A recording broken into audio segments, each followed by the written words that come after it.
Como le comentaba a la profesora, somos un proyecto de divulgación llamado Ouroboros y estamos realizando entrevistas para conocer la parte académica de nuestro personal. Entonces, bueno, para la gente que no está muy relacionada con nuestra facultad, la doctora aquí presente es la doctora Gabriela Campero Arena. Eh, y bueno, nos gustaría comenzar esta entrevista preguntándole qué le motivó a estudiar matemáticas y en particular especializarse en teoría de conjuntos y lógica matemática. La motivación para estudiar matemáticas fue porque, pues básicamente fue porque era lo que en lo que me sentía como más segura, curiosamente. O sea, primero fue una cosa como muy me gustaba eso de que en matemáticas las cosas fueran como de una manera, como esta cosa como muy de ciencia exacta. Creo que eso era lo que más me atraía. Me daba como seguridad decir, si tú empiezas y haces bien los algoritmos, entonces vas a obtener lo que tienes que obtener, ¿no? Y en las otras materias me daba más la impresión de que las cosas eran un poco como más pues depende a quién sigas, ¿no? Como una cosa más como de, bueno, hay una, por ejemplo, ¿no? En historia, ¿no? Pues hay quien dice que lo que pasó fue esto, pero hay quien dice que lo que realmente pasó fue aquello, ¿no? Entonces esa como falta de seguridad. Creo que fue de las cosas que me atrayeron de las matemáticas. Y además tuve la fortuna de tener varios buenos profes. Recuerdo mucho, por ejemplo, ya más avanzado, como en último año de prepa, que nos daban un poquito de cálculo. Me acuerdo mucho de cómo la profesora sí nos explicó, como con muchos dibujos y muchas ideas, realmente cuál era la idea de derivada y cuál era la idea de integral, y me pareció súper atractivo. Entonces, bueno, terminé decidiendo que estudiaba algo en ciencias. En realidad, primero entré a actuaría. Además hay una cosa como curiosa, porque es que mi mamá es matemática. Y mi mamá, a pesar de que estudió matemáticas, en su tiempo no había la carrera de ciencias de la computación, a ella lo que le interesó mucho fue la parte como de computación. Entonces mi mamá era una mujer un poco eh, como avanzada en su tiempo, porque yo me acuerdo que yo desde muy niña, si le llegaba a decir a alguien, mi mamá nos puede ayudar para la tarea de computación, y ellos decían, ¿cómo? ¿No? O sea, ninguna mamá puede ayudar con la computación. Este, y yo, y yo pues me sentía siempre como muy orgullosa de, no, pues mi mamá sí, ¿no? Entonces ella estudió matemáticas, pero se dedicó mucho a la computación. Y entonces yo como que en ese momento decidí actuaría porque también tenía una parte como medio humanista. Y entonces decía yo quiero algo como más, que tenga más que ver como con las personas. Y entonces me parecía muy atractivo algo como la demografía, por ejemplo, que me parecía que era como un lugar en donde podía uno pensar en personas, pero también usar como las matemáticas para describir qué era lo que pasaba. Pero bueno, finalmente cuando entré aquí a la facultad, la verdad es que las materias de actuaría no me terminaron de gustar, y en cambio las de matemáticas me empezaron a atraer mucho, y entonces terminé cambiándome a matemáticas. Y luego, como por ahí de tercero o cuarto semestre, que es muy común, creo, tuve como una crisis de decir, ya no sé si esto era lo que yo quería, está muy difícil o está muy como que hubo un momento en donde sentía que era como árido, ¿no? Y decía yo, qué ironía que yo en realidad entré aquí porque sentía que iba a ser como la ciencia exacta, ¿no? Y que ahora como que esa parte ya también me esté como no terminando de cuadrar bien. Y entonces tomé el curso de teoría de conjuntos uno en quinto semestre. Y fue así, como, sí, se me abrieron los ojos y dije, qué bonito, como en realidad, pues las matemáticas son una ciencia exacta, pero una vez que uno se pone de acuerdo cuál va a ser el fundamento, ¿no? Y hay muchos problemas de fundamentación que se discuten en la teoría de conjuntos, y entonces me pareció como muy atractivo. Y bueno, además para hacer bien teoría de conjuntos, pues tienes que saber bien lógica. Entonces me puse a ver qué onda con la lógica. Y entonces como que un poco por ahí fue. Pero la verdad es que en ese momento me enamoré muchísimo de la teoría de conjuntos. Muchísimo. Mi profesor era José Alfredo Amor. Y fue, hizo, no sé, había mucha atracción. Curiosamente, también había mucha atracción a que él era como muy formal. Y eso como que volvía a regresarme a esta parte de decir, me siento como muy segura, ¿no? Como que sé muy bien qué paso sigue y qué paso sigue y qué paso sigue. Claro. Pero sí, disfruté mucho esas clases del profesor. Sí. Ahora, tenemos conocimiento de que usted realiza diferentes actividades de investigación. En particular, sus investigaciones abarcan desde temas como órdenes lineales, familias incomparables y teoría de modelos. Entonces, nos gustaría preguntarle qué le atrajo a estas áreas en particular.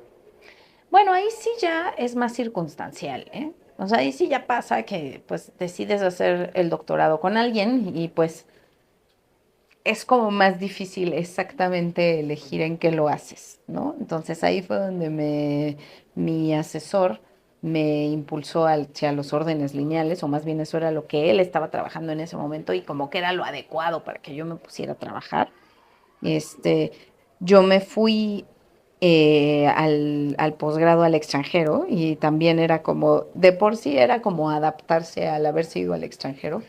Y entonces, pues básicamente me puse a hacer eso de los órdenes lineales. A propósito, que en realidad sí la circunstancia me favoreció, porque ahora me doy cuenta que los órdenes lineales siguen siendo de las cosas que más me gustan en la vida. De repente cuando doy esos temas en ciertas clases digo, ay, wow. La verdad es que después de eso trabajé unos años más en eso, pero ya después más bien como que quise trabajar con alguien más en México o que estuviera como más cercano a México y entonces ahí fue donde empezamos a trabajar en cosas como de teoría de conjuntos, de combinatoria infinita y esas cosas y eso es con el equipo pues básicamente de Michael Hrusak. Él es digamos como el que un poco conduce el equipo, pero pues están sus alumnos de doctorado, sus postdocs, etcétera, y entonces pues ya, más bien como que me uní un poco a ese equipo. Claro. Sí. Y relacionado a esto, ¿usted cuál considera que ha sido su contribución más significativa dentro de la teoría de conjuntos? Esa pregunta está muy difícil. Es que no sé, ¿eh? Yo creo que para mí mi contribución más significativa ha sido más bien en la docencia, curiosamente. Por ejemplo, los libros que escribimos, primero Diana y yo es un tomo y luego Diana, Corina y yo el segundo tomo, y uno que estamos ahora escribiendo que va a ser un tercer tomo, han sido como pues digamos que es como como que si me preguntan cuál ha sido como tu trabajo de vida, yo creo que ha sido escribir esos libros, ¿no? Entonces son libros para Superior uno y Superior 2 y son libros como muy pensados en función de esto que nos pasa a todas y a todos, que es que cuando entramos a esta facultad decimos, ¿qué onda? ¿Quién sabe de qué están hablando? Esto no era lo que yo pensaba, etcétera. Y entonces son libros como diseñados para hacer ahí como un puente entre lo que venimos desde la prepa a lo que hacia dónde vamos, ¿no? Que es a Claro, convertirnos en científicos, pues. claro. Sí. Y bueno, cambiando un poco de tema, ¿usted cómo ve la relación entre la lógica matemática y las otras ramas de las matemáticas? Esa también es una muy buena pregunta. Yo creo que eh, la lógica matemática en un principio realmente surgió porque porque estaban sucediendo cosas que en ese momento se creían muy raras, ¿no? Como esto de el quinto postulado de Euclides, como esto de que hubiera más de un infinito, que parecía que, por ejemplo, los axiomas de Peano no terminaban de describir bien a los naturales, o sea, había cosas que estaban pasando en general que fueron como muy inquietantes y entonces se regresó como esta parte de decir, a ver, pues poco como regresamos a Euclides, ¿no? Y digamos, necesitamos escribir todo con mucha claridad y necesitamos decir muy bien qué pasa en el sentido como formal. Y entonces de ahí hubo como un comienzo muy fuerte de la lógica matemática. Y eso, con eso la lógica matemática acomodó algunas cosas que eran como crisis, digamos, de fundamentos, ¿no? Y sí las logró acomodar, unas las acomodó más bien como en el sentido de decir, ah, pues es que a lo mejor el mundo o las matemáticas no son como nosotros las creíamos y no es grave, ¿no? Hay más de una geometría, no tiene por qué solo haber una geometría, ¿no? O hay más de un infinito, bueno, pues entonces chambiemos con los demás infinitos, ¿no? Pero sí creo que ese fue su surgimiento y que, por otro lado, va y viene la lógica, porque después tuvo como su propio, digamos, como ímpetu, como que fue muy importante que se desarrollara un poco sola, ¿no? Entonces se fue un poquito sola, pero luego pues resulta que vuelve a haber otros problemas dentro de la matemática para los que tiene que como que llegar y ayudar a resolverlos. Entonces siento que tiene esta como cosa medio digamos, como dividida, ¿no? En donde por un lado es un área que tiene como su propio desarrollo, investigación, etcétera, pero que regresa un poco como a ayudar a resolver cosas de las otras ramas de las matemáticas. Sí. Es muy interesante, la verdad. Ahora, recuperando un poco lo que nos decía hace un momento sobre la docencia, ha impartido usted muchos cursos de álgebra lineal, de teoría de conjuntos. Entonces, nos gustaría preguntarle qué asignatura disfruta más enseñar y por qué. Esa es una muy buena pregunta también. Y hasta eso ya la he pensado algunas veces que me la han hecho. Porque creo que mis alumnas y mis alumnos dirían que la que más disfruto es como teoría de conjuntos. Pues porque finalmente es como el área que más me gusta. Pero, y bueno, y como en superior se ve un poco de conjuntos, pues como que pensarían que también elegiría esa. Pero no, la verdad es que creo que yo elegiría Lineal uno. Lineal uno me parece que es una materia preciosa.